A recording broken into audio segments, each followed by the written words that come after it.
안녕하세요. 여기는 여러분의 꿈에 그림을 수놓는 서대문 공동체 라디오 지시간 스푼 김민지의 그림 그리는 밤입니다. 여러분 지난 한 주도 잘 보내셨죠?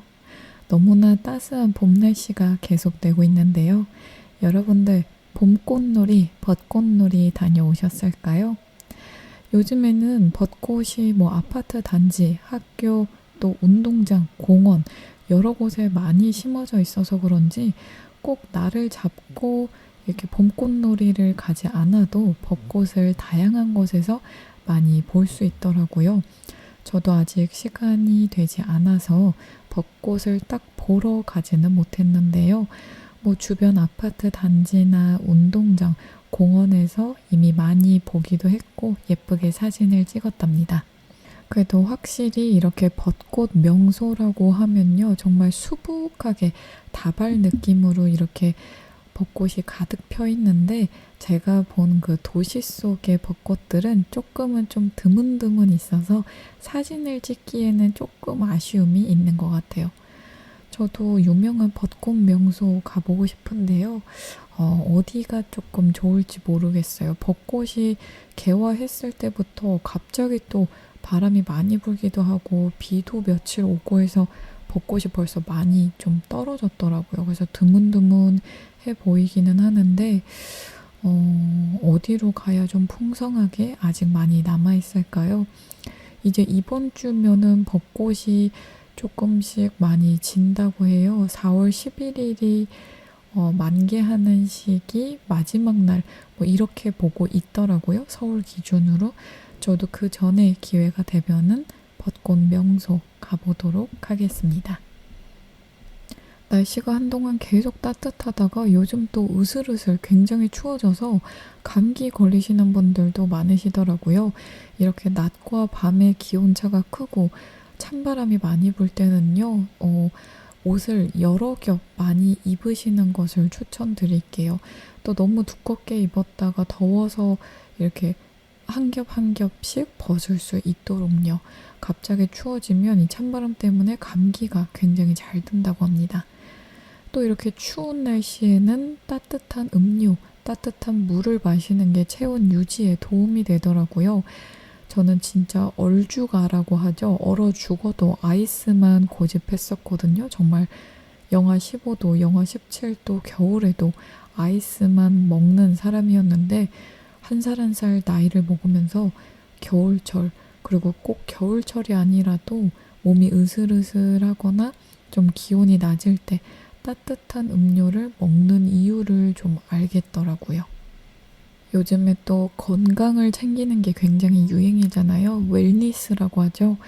그래서 저도 좀 좋은 차를 마시려고 노력하고 있습니다. 예전에는 무조건 단 거, 스무디, 프라페, 휘핑크림 가득 올려서 스트레스 풀기 급급했는데 그게 몸에 진짜 안 좋더라고요. 이런 음료 한 잔이 웬만한 식사 한 끼보다 더 고열량이고 당이 높아서 혈당 스파이크도 이렇게 안 좋은 영향을 주게 되고 또 당 섭취도 너무 많아지면은 이게 몸에 안 좋다고 해요. 그래서 요즘에는 단 게 먹고 싶더라도 조금 좀 그나마 좀 건강한 거를 찾고 있습니다. 예를 들면 홍초를 타 마시기도 하고요. 식혜를 먹기도 하고 좀 전통적인 그런 방식으로 좀 찾아보고 있습니다. 요즘에는 그냥 맹물 또 레몬물 이런 게 몸에 좋다고는 하는데 저는 위가 살짝 약해서 그런지 레몬물을 많이 마시면은 조금 쓰라리더라고요. 근데 레몬물 확실히 마시면 좀 항산화 작용이 된다고 합니다. 그래서 요즘 트렌드인 건강에 저도 좀 관심을 많이 기울이고 있습니다. 자, 봄에 나들이 가시는 분들 많으실 텐데요.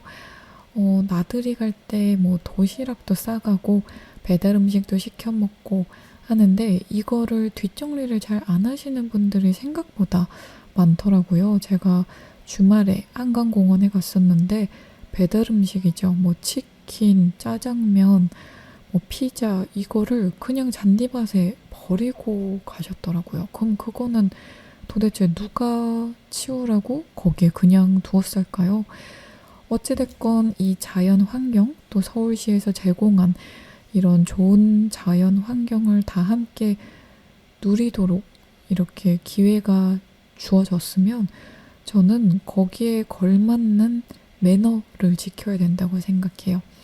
매너 없는 사람들이 많아지면 이렇게 좋은 자원들을 줄 필요가 없다고 저는 조금 강력하게 생각합니다. 그래서 뭐 치킨 뼈가 굴러다니기도 하고 뭐 어쩔 때는 유리병까지도 굴러다니더라고요. 예전보다는 치우시는 분들이 많으시겠지만 아직도 쓰레기를 정리 안 하시는 분들이 많습니다. 그리고 또 쓰레기를 정리하더라도 아무래도 피크닉 가면 일회용품 사용이 좀 편하니까 좀 많이들 하시는데 일회용품은 정말 우리 지구에 도움이 되지 않아요.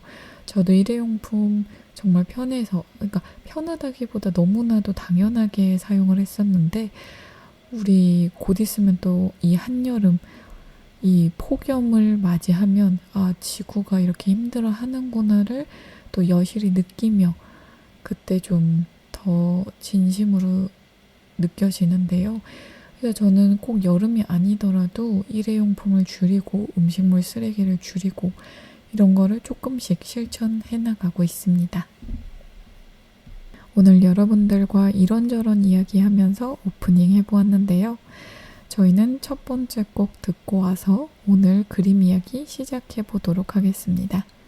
오늘 들어보실 첫 번째 곡은요. 마룬5의 Sunday Morning입니다.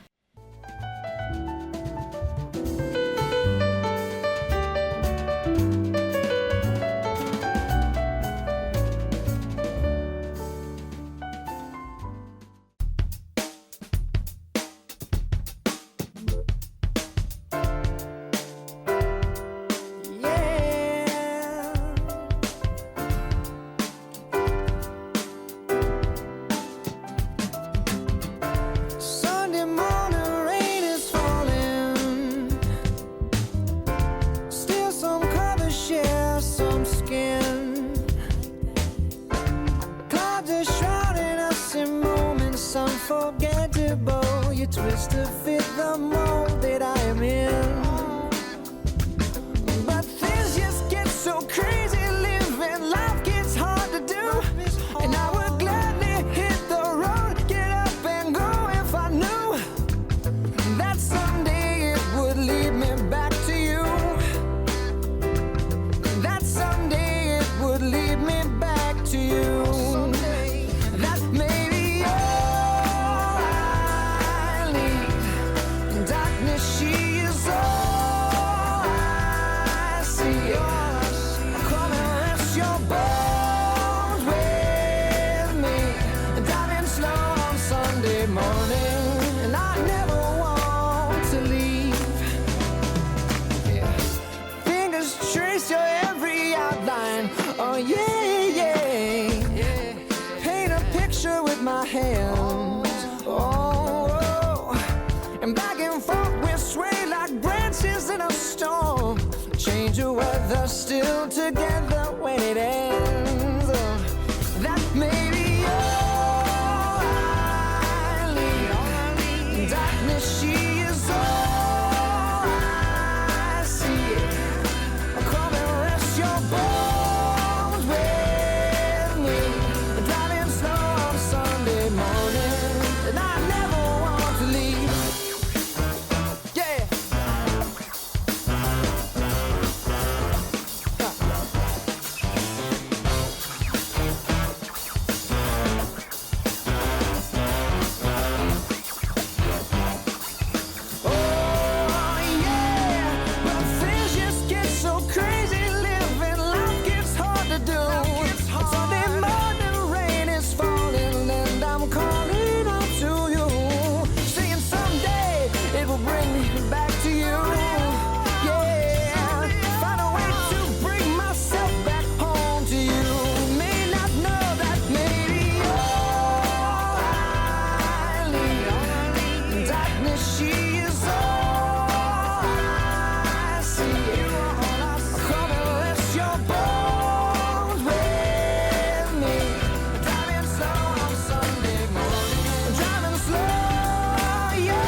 여기는 여러분의 꿈에 그림을 수놓는 서대문 공동체 라디오 지식한 스푼 김민지의 그림 그리는 밤입니다.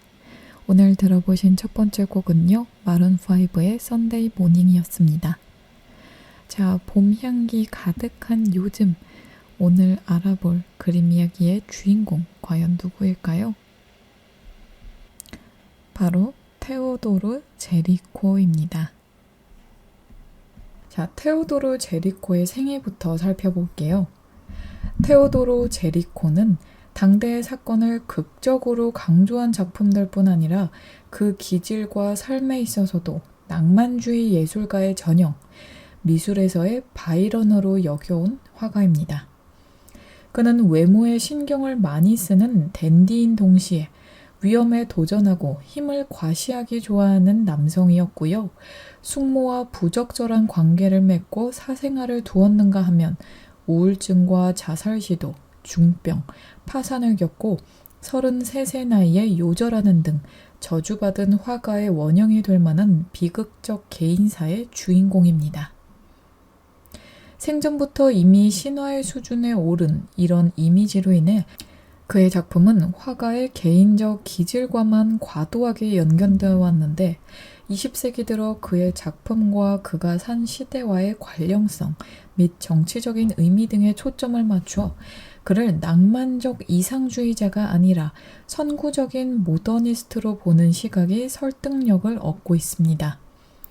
그는 소년 시절의 나폴레옹의 전성기, 청년기의 재정의 붕괴를 경험했고 부르봉 왕정 복고 시절에 주로 활동했습니다. 이 시기는 극좌에서 극우까지 다양한 정치 당파가 저마다의 목소리를 내며 새로운 제도를 만들어 나가고 미술에서는 아카데미의 고전주의가 새롭게 부상하던 낭만주의와 대중문화의 도전을 받던 때로 프랑스 역사에서 가장 혁신적인 실험의 시기이자 모더니티의 태동기이기도 합니다. 이러한 시기에 그는 대립하던 상반된 미학 가운데서 새로운 것을 추구하면서 급진적 자유주의자의 이상주의와 인도주의에 공감하고 관련 주제를 그림에 적극적으로 담은 근대적인 화가였는데요. 19세기 초에 새롭게 형성되던 프랑스 사회의 중심 세력은 대혁명 때 부상하고 재정기의 두각을 나타낸 새로운 엘리트, 곧 부르주아 계급이었는데 제리코의 일생은 당시 성공한 부르주아 계급의 전형적인 행로를 보여주고 있습니다. 그의 아버지는 변호사였고 어머니는 담배 제조업에 종사하는 집안 출신이었죠. 프랑스 북서부 루앙에서 부친이 53살 때 태어난 외아들이었던 제리코는 아버지가 외가 쪽 담배 공장 관련 일을 맡게 되면서 4살 때 파리로 이주했습니다. 부모님의 사업은 번창했고 제리코는 과거의 귀족들이 주로 살던 곳에 거주하며 최고의 학교인 리세 앵페리알과 에콜 데 보자르에 다녔습니다. 이 당시 정말 유명한 화가들은 꼭 에콜 데 보자르를 다녔던 것 같아요. 전쟁 중이던 제정 말기에 징집 대상이 되었을 때는 돈으로 대신 군대 갈 사람을 샀고 왕정이 복고된 후에는 왕립 총사대에 들어가 귀족의 자제들과 어깨를 나란히 하기도 했습니다.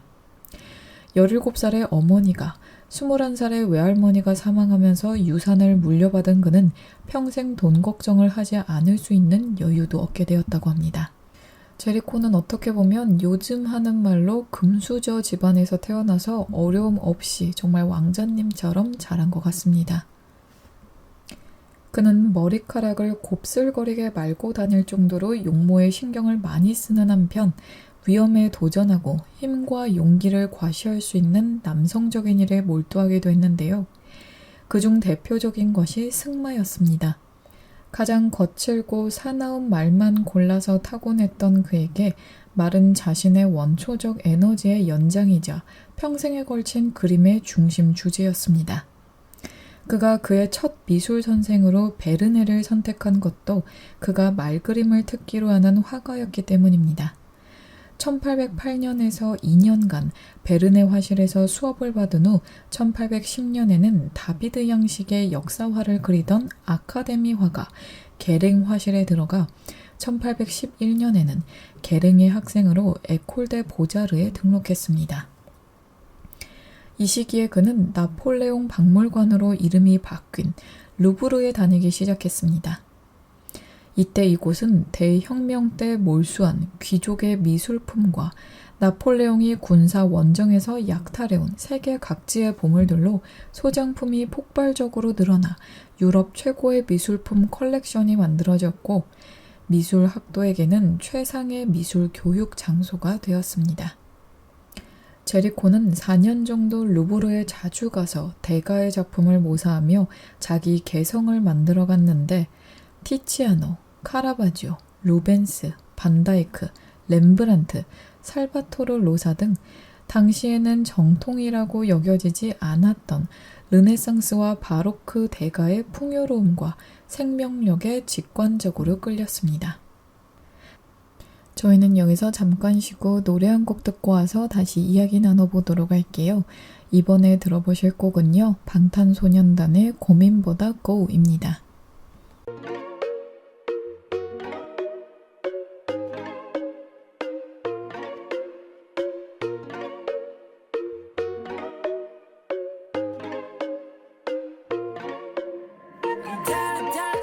하루아침에 전부 탕진 달려 내가 벌어 내게 사치 달려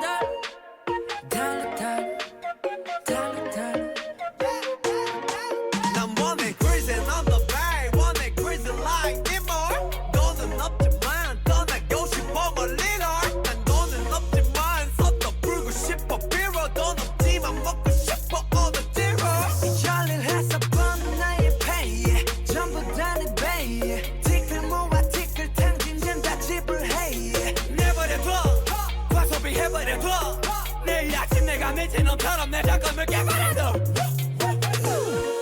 내일은 없어 내 미래는 벌써 저당 잡혔어 내 돈을 뒀어 친구들 왔어 Do you want some? 달라 하루아침에 전부 탕진 달라 매너스 반대 렉슨 파티 달라 지금은 벼뜰 때까지 해가 뜰 때까지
허전한 마음에 지식 한 스푼.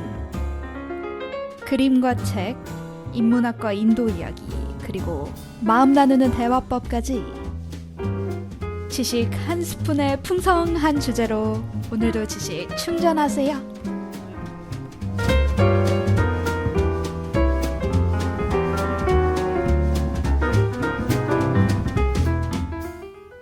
여기는 여러분의 꿈에 그림을 수놓는 서대문 공동체 라디오 지식 한 스푼 김민지의 그림 그리는 밤입니다. 방금 듣고 오신 곡은 방탄소년단의 고민보다 고였습니다. 자, 이어서 제리코의 생애 이야기 더 해보도록 할게요. 1812년 살롱의 21살의 제리코는 작품 돌격하는 경기병을 제출하며 화단에 화려하게 데뷔했습니다. 불과 연기가 가득한 전장을 배경으로 말을 타고 가다 뒤를 돌아보는 순간에 나폴레옹 군대 장교를 그린 이 그림에서는 대담하고 속도감 있는 붓질과 루벤스의 영향이 감지되는 생생하고 에너지 넘치는 색채가 전쟁의 격정을 효과적으로 전달하고 있습니다. 그 독창성과 박력이 높이 평가되어 살롱에서 금메달을 받은 이 작품은 프랑스군의 영웅주의와 애국심의 본보기로 칭송되기도 했죠. 그러나 자세히 보면 주인공은 제목과 달리 용맹스럽게 진격하는 것이 아니라 뒤를 방어하기 위해 몸을 돌리고 있으며 그의 표정에서도 영웅적인 기상보다는 우울하고 내성적인 분위기, 곧 공포와 위험 속에서도 그 상황에서 거리를 두고 자기 내면으로 침잠해 있는 근대적인 개인, 또 낭만적인 주인공의 모습이 보입니다. 실제 이 그림의 주인공이었던 모델은 제리코의 친구였는데요. 곧이어 있었던 러시아 원정에서 전사하고 말았습니다. 작품 돌격하는 경기병의 불길한 분위기는 나폴레옹이 퇴위하여 엘바섬에 유배되었던 1814년에 살롱에 제출한 작품 전장을 떠나는 부상당한 흉갑 기병의 더 명백한 패배로 현실화되었습니다. 이 작품은 전작과 마찬가지로 장르상 역사화나 초상화 어디에도 속한다고 보기 어려운, 또 당대 인물이 서사적 맥락에서 떨어져 나와 고립되고 확대된 형식입니다. 작품 경기병과 짝으로 그려진 이 그림에서는 복고 왕정시대의 군복을 입은 군인이 부상으로 귀 뒤로 피를 흘리며 칼을 지팡이 삼아 말과 함께 염려스러운 표정으로 뒤를 돌아보며 언덕길을 내려오는 모습이 보이죠. 이전 작품의 과시적 화려함이 사라진 가라앉은 색조와 정돈된 붓질의 이 작품에서 많은 사람들은 러시아 원정 이후 거듭된 패전에서 부상을 입고 고향으로 돌아온 수천의 군인들, 또 무기력해지고 사기가 꺾인 군대와 국가 전체의 상황을 읽었으나 비평가들은 애써 이런 주제에서 눈을 돌려 작품의 제작 방식을 문제 삼아 좋지 않은 평가를 했습니다. 제리코는 이 그림을 그린 직후 왕실 총사대에 들어갔고 1815년에 나폴레옹이 엘바섬을 탈출하고 백일 천하가 시작될 때 피신하는 루이 18세를 호위한 호부대가 해산되자 거의 숨어 지냈다고 합니다. 워털루에서 나폴레옹이 최종적으로 패배해 몰락한 후 다시 총사대에 합류했으나 군대의 환멸을 느껴 3개월 후 이를 떠나 다시 그림에 몰두했죠. 그 후 1816년 봄에 로마상 경연에 응시했으나 총 3차의 시험 중 2차에서 떨어지고 말았습니다. 로마 유학 기회를 얻지 못했으나 제리코는 이해 가을 자비로 이탈리아로 떠나 1년여 동안 피렌체, 로마, 시에나, 나폴리 등을 여행했습니다. 이탈리아에서 본 많은 작품 중에서 특히 미켈란젤로 작품에 압도되어 자신의 재능에 회의를 표하기도 했죠. 이탈리아 대가들의 작품 모사와 고전 신화 주제의 에로틱한 드로잉 외에 그가 많이 그린 것은 로마 거리의 풍물이라는 당대의 주제였고, 특히 카니발 기간에 본 기수 없는 경마 장면을 여러 차례 화폭에 담았습니다. 이탈리아에서 돌아온 직후의 제리코는 무섭고 충격적이고 혐오스러운 주제, 즉 인생의 어두운 영역을 다룬 그림들에 집착했는데요. 기존의 통념과 달리 이는 그가 특별히 병적인 기질을 가지고 있어서 선택되었다기보다 그것이 당시에 형성되고 있던 대중들에게 유행한 취향의 일부였고, 화가는 이런 관심을 낭만주의자들과 공유했다고 볼 수 있습니다. 그의 작품 경기병과 흉갑기병의 모습에 괴테의 베르테르를 읽은 세대의 감상적인 낭만주의가 비쳐있는 것과 같이 그가 1819년 살롱에 제출한 작품 메두사의 뗏목과 관련 작품들에는 메리 셸리의 프랑켄슈타인으로 대표되는 영국 고딕 소설에 열광한 프랑스의 정서가 반영되어 있습니다.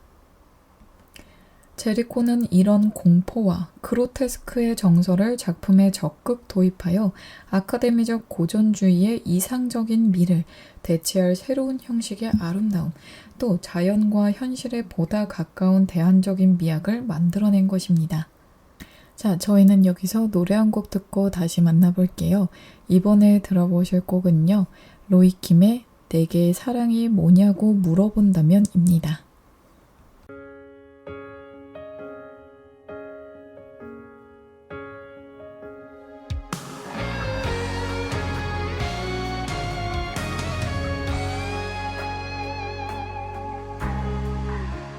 뜨겁게 사랑했던 계절을 지나 처음과는 조금은 달라진 우리 모습을 걱정하진 말아요. 아침에 떠오르는 햇살을 보며 사랑을 약속했던 우리의 마음은 영원한 거라. 저물어가는 노을도 그리고 찾아올 밤하늘도 우리 함께한 시간만큼 아름다울 거예요. 내게 사랑이 뭐냐고 물어본다면 처음의 설렘보다 익숙함을 소중해 할 수 있는 건 때론 맘 같지 않아도 포기하지 않고 서로를 바라보며 솔직해지고 이해할 수 있는 건 그게 사랑일 거야. 내가 아는 사랑인 거야.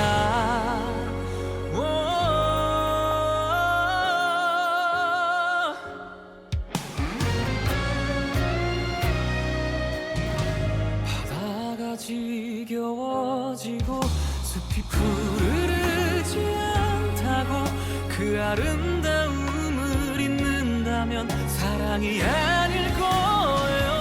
내게 사랑이 뭐냐고 물어본다면 처음의 설렘보다 익숙함을 소중해 할 수 있는 것 때론 맘 같지 않아도 포기하지 않고 서로를 바라보며 솔직해지고 이해할 수 있는 것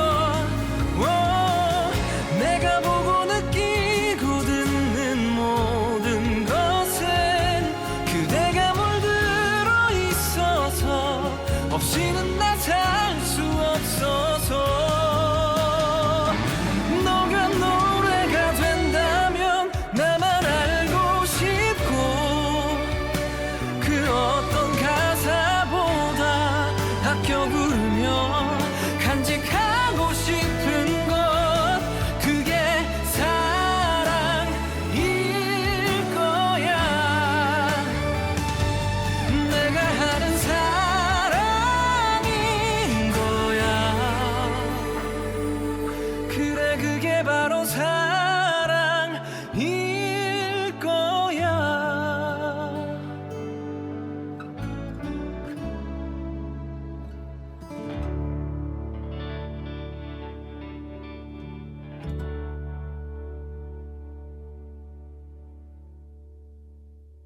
여기는 여러분의 꿈에 그림을 수놓는 서대문 공동체 라디오 지시간 숲은 김민지의 그림 그리는 밤입니다. 방금 듣고 오신 곡은 로이킴의 내게 사랑이 뭐냐고 물어본다면 이었습니다. 자, 이어서 이야기해 볼게요. 1819년 살롱에 제출한 작품 메두사의 뗏목 이야기를 더해 볼게요. 살롱에 제출할 때 이 그림의 제목은 단순히 난파 장면이라고 되어 있었지만 본 사람들은 모두 이것이 메두사호와 관련된 것이라는 사실을 알 수 있을 정도로 이 사건은 유명했습니다. 1816년 프랑스 식민지 세네갈로 향하던 배 메두사호가 좌초할 위기에 빠지자 선장과 세네갈 총독을 포함한 고위 공무원, 장교 등이 6개밖에 없는 구명보트를 탔고 나머지 150명은 배의 돛대 등을 이용해 만든 뗏목에 탔습니다. 보트와 뗏목에는 밧줄이 연결되어 있었으나 뗏목의 무게로 배가 잘 나아가지 않자 보트는 밧줄을 끊었고 버려진 사람들은 낮의 땡볕과 밤의 추위 속에서 13일 동안 떠다니다 영국 배에 의해 구조되었습니다. 그 사이에 뗏목에서는 굶주림, 반란, 광기, 살인, 식인 행위 등 상상할 수 있는 최악의 사건이 발생했고 구조될 때 남아있던 15명도 건강 상태가 나빠 그중 5명이 본국으로 가기 전에 사망하고 말았습니다. 사건의 진상은 생존자 중 2명이 1817년에 상황을 책으로 펴내면서 자세히 알려지게 되었는데요. 이를 통해 그 배에 타고 있던 총독이 법으로 금지되어 있던 노예 무역에 관계하고 있었으며 무능력하고 비겁한 선장은 정실에 의해 임명된 것이라는 사실도 밝혀졌습니다. 이 배에는 노예 무역에 반대했던 자유주의자 20명이 타고 있었고 지리학자, 박물학자, 지도 제작자, 엔지니어, 목수, 석수 등이었던 이들은 세네갈의 자족적 농업 공동체를 세워 고국에서 흑인이 유용한 일을 하게 함으로써 노예 무역을 없애려는 의도를 가지고 있었다고 합니다. 이 책과 이를 판매한 서점은 프랑스 자유주의자들을 결집시켰습니다. 제리코는 이 사건에 적극적인 관심을 가지고 1821년에 나온 책에 3판에는 사파를 그리기도 했습니다. 작품 메두사의 뗏목 제작 과정에서 제리코는 부르주아 계급 특유의 엄격한 노동 윤리라고 할 만한 집착에 가까운 열정을 보여주었는데요. 가로 7m가 넘는 캔버스를 준비한 그는 그 크기를 감당할 넓은 작업실을 빌렸고 일설에 의하면 애지중지 가꾸던 머리도 밀고 1년 넘게 작업실에서만 머무르며 그림에 몰두했다고 합니다. 생존자 중 한 목수는 그를 위해 뗏목의 모형을 만들어 주었고 그 위에 그는 밀랍으로 인체 모형을 만들었습니다. 생존자와 친구, 후배들이 모델을 섰고 배에 탔던 세네갈인을 그리기 위해 흑인 모델의 군복을 입혀 작품 흑인의 초상과 같은 아름다운 작품을 또 시체 공치소와 병원, 의대 등에서 본 시체를 사생하며 작품 단도대에서 잘린 머리들, 또 절단된 사지 등과 같은 인상적인 그림을 그렸습니다. 심지어 시신 일부를 작업실로 가져와 냄새를 참을 수 없을 때까지 두기도 했다고 합니다. 이런 과정을 거쳐 그는 사건의 모든 단계를 주제로 삼아 100여 점이 넘는 예비 드로잉을 했고요. 최종적으로 그가 선택한 것은 근처를 지나던 배가 뗏목을 못 보고 떠나가는 장면, 구조선이 파도와 구분이 잘 안 되는 작은 점이 되어가는 때 희망과 절망이 교차되는 긴장된 순간이었습니다. 형식에 있어서 이 그림은 고전주의적 역사화의 장엄 양식을 채택한 듯이 보이는데요. 대각선이 두드러진 피라미드형 구도는 바로크적이라고 할 수 있으나 이상적인 근육을 가진 인물들의 모델링과 이들의 그룹별 배치 등은 고전적이고 화면 왼쪽에 팔을 괜 인물은 단테의 우골리노를 연상시키는 전통적인 포즈를 취하고 있기까지 합니다. 그러나 아카데미적 회화의 어휘와 관습은 기이하게 변형되고 말았죠. 그림에는 주인공이 없고 따라서 주인공의 행하는 영웅적인 행위도 없습니다. 보이는 것은 비참한 상태에 빠진 20여 명의 이름 없는 사람들 뿐입니다. 그림의 색조도 고전주의적 작품과 달리 어두운 녹색으로 덮여 거의 단색조로 보이는데 이는 떠다니는 무덤과 같았던 뗏목의 축축함을 부패한 시체의 악취를 느끼게 하고 대상이 관람자 쪽으로 밀려 나올 듯 배치된 구성으로 인해 그 효과는 더욱 커집니다. 자, 저희는 여기서 잠깐 쉬고 노래 한 곡 듣고 다시 만나서 이야기해 보도록 할게요. 이번에 들어보실 곡은요. 버스커의 처음엔 사랑이란 게입니다.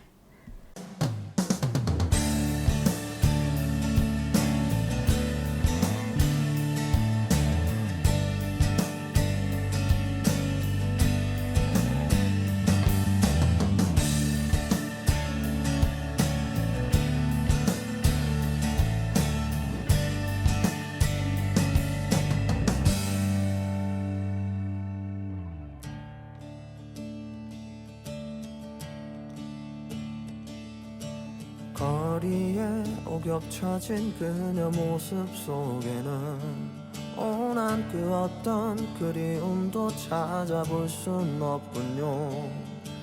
거리에 일렁이는 그녀 모습 속에는 온한 그 어떤 외로움도 찾아볼 순 없군요.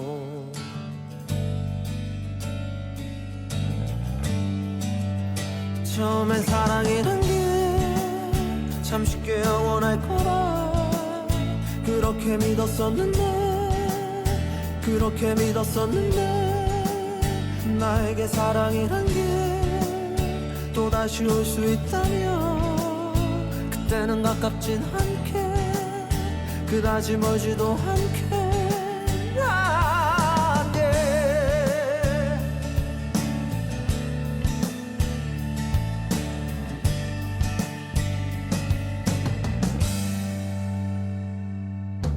벤치에 앉아있는 그녀 모습 속에는 온한 그 어떤 그리움도 찾아볼 순 없군요. 벤치에 들려오는 그녀 웃음 속에는 온한 그 어떤 외로움도 찾아볼 순 없군요.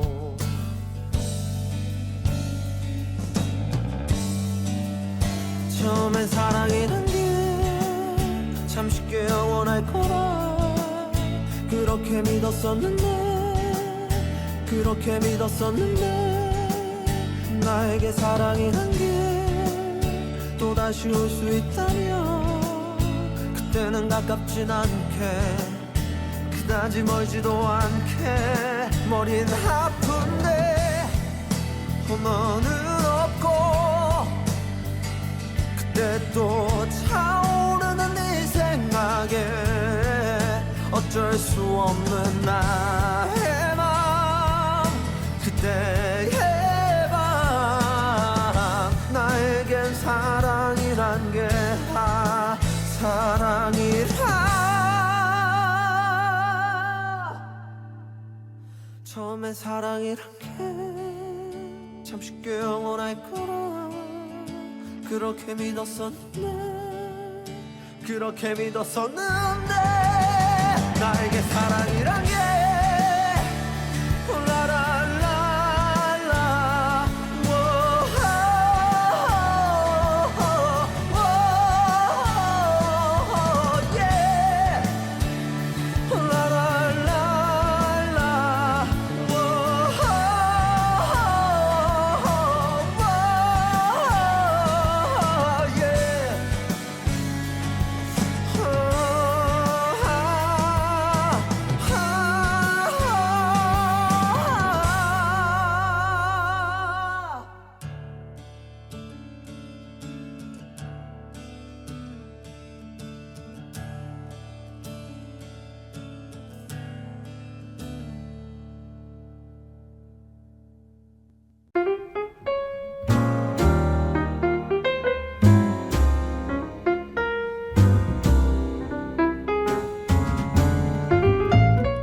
허전한 마음에 지식 한 스푼. 그림과 책, 인문학과 인도 이야기, 그리고 마음 나누는 대화법까지. 지식 한 스푼의 풍성한 주제로 오늘도 지식 충전하세요.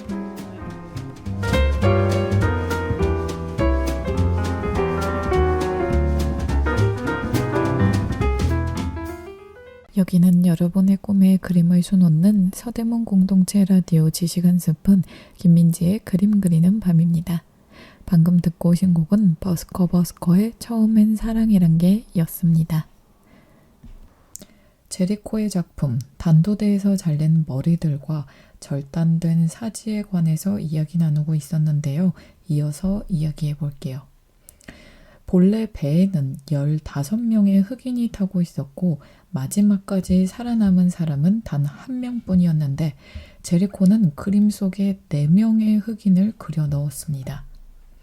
그 중에서 피라미드의 정점이라는 중요한 자리에 흑인을 등장시킨 것은 이 사건으로 인해 다시 환기된 노예 무역 문제에서 그가 자유주의자들의 노예제 폐지 입장에 공감하고 있었음을 보여주었습니다. 이 그림을 준비하는 과정에서 그려진 것으로 보이는 작품 단도대에서 잘린 머리들과 절단된 사진은 독립된 작품으로서의 완성도를 가지고 있는 기이한 분위기의 인간 정물화들입니다. 이 그림에서 여자의 머리와 남자의 머리, 또 남자의 발과 이를 감싸는 듯한 여자의 발은 어떤 이야기, 또 애틋한 사연을 들려주고 있는 듯해서 관람자의 마음을 움직입니다. 이 작품은 당시 자유주의자들의 사형제 폐지 주장과 연관된 것으로 볼 수 있겠는데요. 부르봉 복고 왕정 시대에는 사형이 많이 집행되었습니다. 많을 때는 일주일에 서너 번이나 공개적인 참수가 있었고 한 해에 100명이 넘는 사람들이 처형되기도 했죠. 사형제에 반대해 사형수의 마지막 날들이라는 소설을 쓴 빅토르 위고는 제리코의 작품 단도대에서 잘린 머리들의 판화본을 가지고 있었고 이 그림에서 소설의 영감을 얻었습니다. 제리코의 그림은 그 어떤 정치 팸플릿보다 강력하고 효과적으로 관람자 내면에 인도주의에 호소하는 힘을 가지고 있었던 것이죠. 또 작품 메두사는 주목을 끌었고 금메달을 수상하긴 했으나 선거만큼이나 정치적이라는 말을 들었던 살롱의 비평에서는 찬반이 엇갈린 반응이 나왔다고 합니다. 혼신의 힘을 쏟았던 작품의 반응에 화가는 크게 실망했고 1819년 가을에는 신경 쇠약 증세를 보이기까지 했다고 합니다. 작품은 1820년 런던, 1821년에 더블린에서 전시되어 비평과 대중 양쪽에서 호평을 받았습니다. 이 전시에서 그는 입장료를 받았고 같은 기간에 경제적인 목적으로 석판화를 제작했고 당시에는 심기술이었던 인조 석재를 만드는 사업에 투자를 하는 등 부르주아 계급의 특유의 기업가 정신을 보이기도 했죠. 이후 그의 인생에서는 불행이 거듭되었습니다. 1821년에 좌골 신경통으로 고생을 했고 1822년에는 3번의 승마사고를 당해 건강이 더 악화되었고 척추에서 종양이 발견되어 수술을 받았습니다. 잠시 건강이 회복되었으나 1823년에 종양이 재발하여 침대에서 일어나지 못했고 투자한 회사가 도산하여 재산도 거의 다 잃고 말았죠. 그 후 1824년 1월에 사망한 그는 페르 라셰즈 묘지에 묻혔습니다. 이때 이미 그의 명성은 신화의 수준에 올라 후배 화가들은 그를 낭만주의의 화신, 세속의 순교 성인 수준으로 숭배했고요. 피골이 상접한 그의 데드마스크는 석고로 복제되어 수많은 화가들의 작업실에 들어갔고 죽기 2시간 전에 석고로 뜬 그의 오른손은 거의 성물 대우를 받았습니다. 말년의 질병과 불운 속에서 남긴 그의 마지막 걸작은 광인 초상화들이었는데요. 제리코를 치료한 적이 있었던 정신과 의사 조르주의 의뢰로 그려진 이 그림들은 크기의 차이가 있으나 동일한 구도로 되어 있어 연작으로 보입니다. 1863년에 발견되어 세상에 알려지게 된 이 작품은 본래 10점이 제작되었으나 현재는 5점만 남아 있습니다. 이 연작의 일부인 작품 도박 편집증 환자와 절도 편집증 환자처럼 작품에는 증상이 제목으로 붙어 있고 모델은 정면을 보는 자세로 가슴까지 그려져 있습니다. 얼굴은 비교적 꼼꼼하게 그려져 있으나 의상과 어두운 배경은 넓은 붓으로 간략하게 처리된 점도 모두 동일합니다. 이 그림의 목적이 무엇인지에 대해서는 의견이 아직도 분분한데요. 의사 사무실에 걸려고 했다. 또 의사가 대중 강연 때 자료로 쓰려고 했다. 아니면 의사가 쓴 논문의 사파로 쓰려고 했다. 또 화가의 우울증 치료의 수단이었다 등등의 추측들이 쏟아지고 있습니다. 주문자인 조르주는 정신상태가 얼굴에 나타난다는 인상학을 신뢰하지 않는 사람이었기 때문에 의문은 더욱 커졌습니다. 대신 그가 정신질환자를 일반 범죄자와 같이 감옥에 가두는데 반대하고 이들을 병원에 따로 수용하고 보다 인도적으로 대우해야 한다고 주장했다는 점은 시사하는 바가 있습니다. 자, 저희는 여기서 잠깐 쉬고 노래 한 곡 듣고 와서 다시 만나서 이야기 이어나가 볼게요. 이번에 들어보실 곡은요. 태연의 위켄드입니다.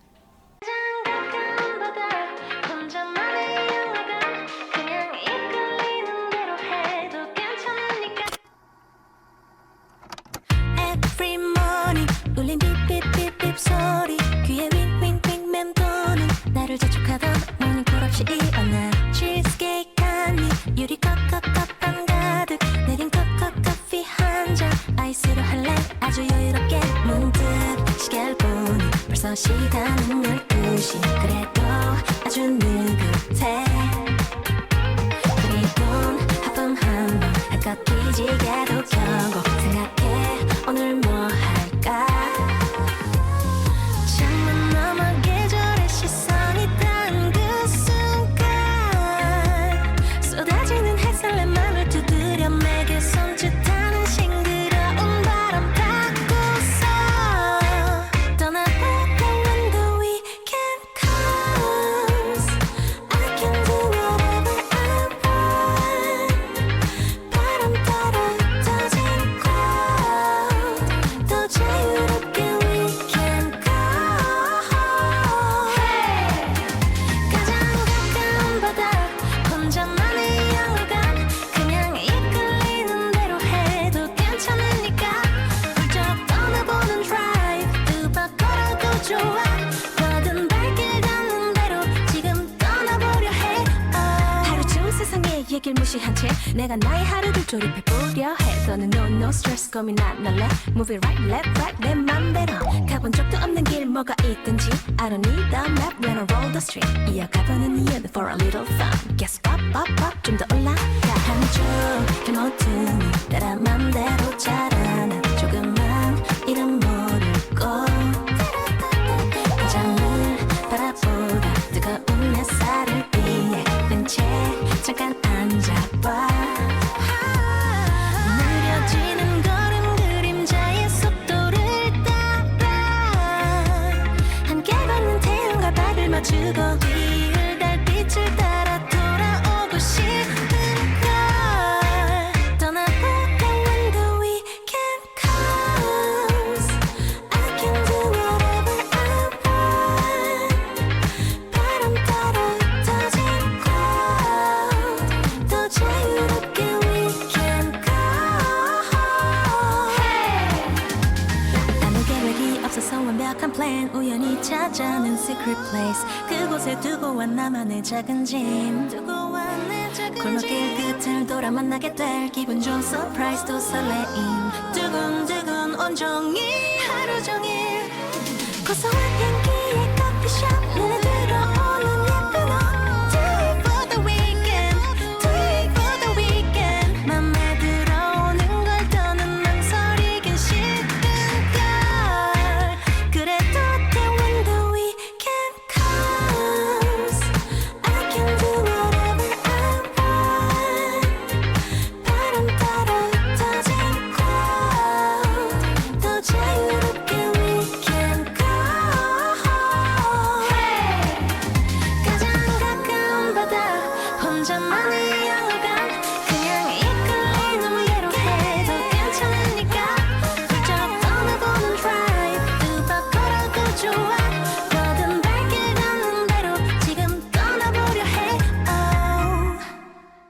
여기는 여러분의 꿈에 그림을 줘놓는 서대문 공동체 라디오 지식 한 스푼 김민지의 그림 그리는 밤입니다. 방금 듣고 오신 곡은 태연의 위켄드였습니다. 제리코 말년에 걸작들인 초상화들에 대해서 이야기 나누고 있었는데요. 이 그림들은 정신과 의사 조르주가 의뢰했지만 그 그림들의 목적이 정확하게 무엇인지는 아직 의견이 분분하다고 아까 이야기 나누고 있었는데요. 제리코는 초상이라는 전통적인 형식을 사용했지만 모델의 신원조차 알 수 없는 이 그림들에는 일반적인 초상의 핵심이라고 할 수 있는 과시와 미화, 사회적 존재감이 없습니다. 질병과 범죄, 추함이라는 주변적이고 부정적 가치의 주인공인 이들의 모습으로 화가는 사회에서 눈에 띄지 않는 곳에 존재하는 세계를 그려놨고 이로써 액자에 끼워져 벽에 걸린 이들의 모습이 보편적인 인도주의를 환기시키며 또 건강하고 이성적인 사람들을 교화하는 역설적인 상황을 만들어냈습니다. 낭만적인 감상이나 예술적인 극화의 흔적이 전혀 없는 광인 초상의 냉정한 사실주의는 제리코에게 선구적 리얼리스트의 위치까지 부여했죠. 사후에 그의 작품은 경매로 흩어졌고 남아있는 회화는 220점, 드로잉은 1600에서 1800점 정도로 엄청 많습니다. 대표 작품 메두사는 사망 이듬해에 루브르가 저렴한 가격으로 인수했고 작품 경기병과 갑옷 기병도 1848년에 루브르가 구입했다고 합니다. 이 주요 작품 외에 다른 작품은 많은 사람에게 알려지지 않았으나 사후의 화가들에게 영향을 많이 주었고요. 특히 낭만주의자 들루크루아와 사실주의자 쿠르베에게는 크고 지속적인 영향을 끼쳤다고 합니다. 그의 작품은 그 시대의 전형적인 미학적 또 감상적 틀에서 자유로운 개인주의적인 특징을 보였으나 제리코는 당대의 진보적 가치에 적극 참여했고 이를 국가나 당파를 초월한 인류 보편의 관심사가 될 수 있도록 형상화한 작가입니다. 이렇게 테오도르 제리코에 대해서 알아보았는데요. 그의 유명한 작품들을 몇 개 더 자세하게 이야기 나눠보도록 하겠습니다. 자, 첫 번째로 이야기 나눠볼 작품은요. 돌격하는 경기병입니다. 이 작품은 1812년에 캔버스의 유화로 그려졌고요. 크기는 349cm 곱하기 266cm로 현재는 루브르 박물관에서 소장 중입니다. 이 작품을 보면요. 진한 회색 얼룩무늬의 말이 전장 한가운데서 앞발을 번쩍 들고 있죠. 공포에 질린 말의 눈은 공포로 튀어나와 있고 입에는 거품이 가득하여 말의 콧구멍은 흥분으로 커져 있습니다. 그러나 말의 등에는 제리코의 친구이자 경비대원인 알레산더 디웨도네가 기묘하지만 매우 안정적으로 앉아 있습니다. 자, 제리코의 작품 이야기 더 해볼 게 아직 남았는데요. 시간 관계상 여기서 줄여보도록 하겠습니다. 오늘 테오도르 제리코 화가에 대해서 알아보았는데 좀 유익하고 재미있는 시간 되셨을까요? 저는 다음 주에도 재밌고 알찬 그림 이야기로 여러분들 찾아뵙도록 하겠습니다. 지금까지 여러분들의 꿈에 그림을 수놓는 서대문 공동체 라디오 지식 한 스푼 김민지의 그림 그리는 밤이었습니다.